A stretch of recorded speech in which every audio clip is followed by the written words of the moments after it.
Aloha and welcome to Ohana, which is Alaskan for enemy, right? I have no idea. Is that what it means? Okay. I have no idea. Pretty sure it's Alaskan for enemy. You literally could have made up any word right there, and I would have probably agreed with it. So Samp, yeah, I know it's Hawaiian for family, but it's also Alaskan for enemy, and we're learning things today.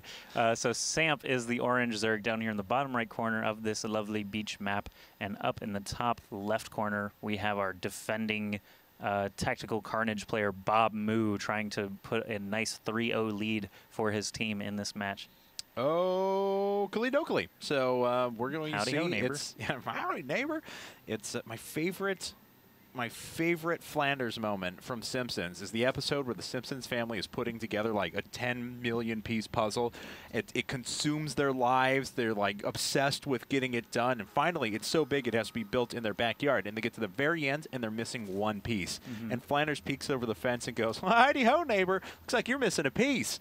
And it was just after Flanders' wife had died, and Homer looks at him and goes, "Looks like you're missing a wife." Oh, and he goes, damn. "Well, walked right into that one, didn't I?" I remember that. Could not stop laughing. I remember that scene. I like when Bart and Milhouse break into the Flanders house and find the secret Beatles cave. Yeah.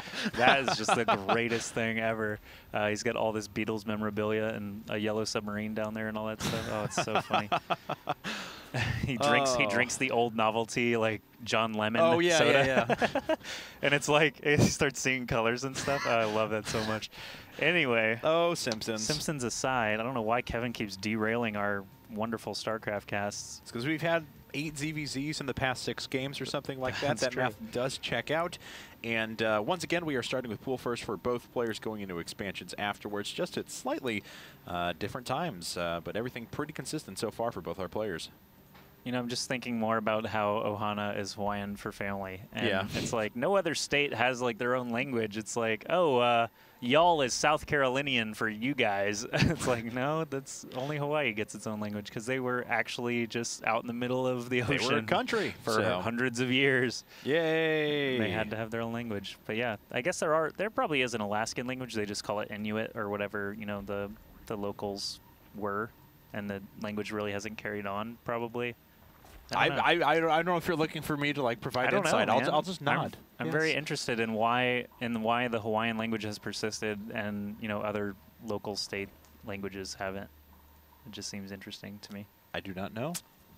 We have resident Hawaiians, so you can oh, ask yeah. them. So we have a Hawaiian native in our in our IPL team. Yes, yeah, that's a fact. John Bennett, which is not Hawaiian. Probably going to shake his head disapprovingly at us. So yep, when he watches this cast, he totally will. Just waiting for it. So all right, well, Natural's finishing up for both players. Gas mining is well underway. BobMoo a little bit quicker to the draw with his gas, and also putting down his hatchery as well. So he's slightly ahead of a couple of his timings, but both players tied up in workers, tied up in queens. Everything's looking really, tied. Really consistent. Yeah. Except the production tab right now. So we have BobMoo making Zergling speed first and another round of Lings ready to go on the offensive perhaps soon. He is just droning up now. And yeah. At least Samp is not bypassing the Zergling speed this go-around. Doesn't look like he's going to go for the super aggressive roaches. Yeah, there we go. So Bailing Nest versus Bailing Nest, a lot more predictable, a lot more what I'm used to seeing. BobMoo actually went into what a lot of Zerg players have been doing lately, going up to 3 bases Inspire very quickly and just playing around with a few aggressive harassment Mutalisks. It's become more popular lately, and I think it's a more fun brand of ZVZ. Certainly breaks up those big tug-of-wars we see all too often. Yeah, the Ling-Baneling wars are always a nice start to these matches. I remember at the TAC 3 finals, I was watching over Sheth's shoulder when he was playing, or getting prepared to play against, I think it might have been Lucira. Either way, yeah. he was practicing splitting drones because I guess that's something he has difficulty with is when it comes down to that Baneling war, splitting drones apart to minimize damage is a huge part of that. And I'm curious now if there's any custom maps because I've seen Druby play a custom map where you split Marines against Banelings, but I'm curious if there are any like Baneling wars where you get 20 and the AI gets 20 or something like that. Ooh, that was really close. Yeah, I don't know. That'd actually be kind of interesting. I think that'd be fun. Trying to get favorable exchanges. Yeah, I always enjoy those little challenges and stuff like that. And, oh, the Banelings have to watch out. And looks like BobMoo actually finding a way to come out with all of his Banelings intact. Did he not lose one? Oh, sure. He did have 3. You're correct. Yeah. You are absolutely 100% correct. So. All right. Yay. 100%. Yay, Joshy. A+. Okay. That's just an A. Wow, look at these. No, it's an A+. It's 100. What? Oh, fine. You're strict. 101.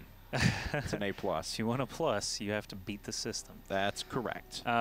Extra credit. That production tab was pretty full for Samp. He's trying to cover all his bases. Got Evolution Chamber, Roach Warren, lots of drones still coming up, obviously, as he does play Zerg.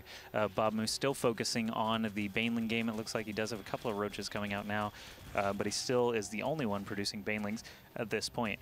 Yeah, and it looks like he's trying to surround with the Baneling or 2. He's got more coming in now, but this hatchery is still under fire, so BobMoo, this is going to require pretty good control out of him. Samp certainly needs to watch out as well. Loses most of his Zerglings, but still has 3 left over. 1 Roach trying to clean things up, but this hatchery's actually getting critically low. Yeah, you can see the health going up pretty quick, though, so I don't think the Lings are going to be able to manage to get the kill. They do actually snag that drone, though. Might as well get something on your way out, and the hatch will eventually go up for BobMoo. It looks like Samp is going to try and catch up now. He sent a drone over to his 3rd as well, and he can start his own hatchery. Lair is going to be done here for Samp in just moments. Let's see if he goes for that Spire or Infestation Pit. Not sure yet which it will be. He doesn't have a ton of gas saved up, though. BobMoo is a lot later to layer this go-round. He was already transitioning up to Spire Tech and things at this stage of the game last go-round, so I'm not sure what his eventual plan is going to be. For now, it's just droning up and investing in +1 weapons. Man, Samp's supply is just so good at the moment. BobMoo has so many extra minerals, and he just can't spend it on anything at the moment. It's not going to anything. I mean, there are no Zerglings, 1,600 minerals now. There, finally, 6 more Roaches are popping out. But, man, Samp has been able to push ahead in supply so much. That's true, and if he can come just defend this hatchery, he'll be up even further, as those Lings are all going to die without taking anything with them.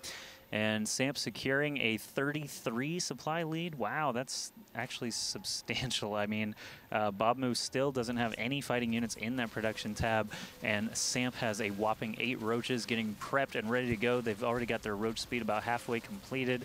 He's breaking down his own destructible rocks so he can join up his bases and defend if need be. But BobMoo is in no position really to be moving out here. He's going to probably want to stay back and try and guard that 3rd as long as he can.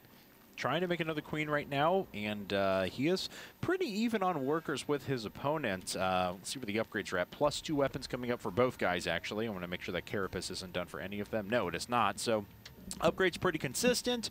Roach speed, though, is finishing for Samp, and having that Roach speed and being able to get easier concaves is so important in Roach versus Roach ZVZ. That's right. Concave is nice. Upgrades, of course, are nice, and the number of infestors in the Roach versus Roach is always nice, but of course it's still at 0 for both. It looks like Samp, and actually it's still incredibly even. Samp is trying to get a little bit of a lead. It looks like he does have the stronger numbers. The Concaves really didn't come into play very much there, as it was just kind of like a down-the-line death firing squad against each side, but Samp has way more supply, as we pointed out earlier, and BobMoo really is already at a point that's going to be very difficult to recover from. Okay, yeah, that's. I think that's pretty much going to be curtains here, barring a miracle. So Samp is looking to bring things back for Gamer's Abyss here. BobMoo losing that hatchery and doesn't really have a lot to fall back on. Trying to move back to his nice defensive position that he has established for himself. But there's still so many units here for Samp now, and Samp could actually just as easily go through the destructible rocks and open up another attack path if he wanted. Yeah, he's just going to take it head on, though, and he knows he's got the number. So BobMoo GG's out, and Gamer's Abyss puts a point on the board. There we are. So.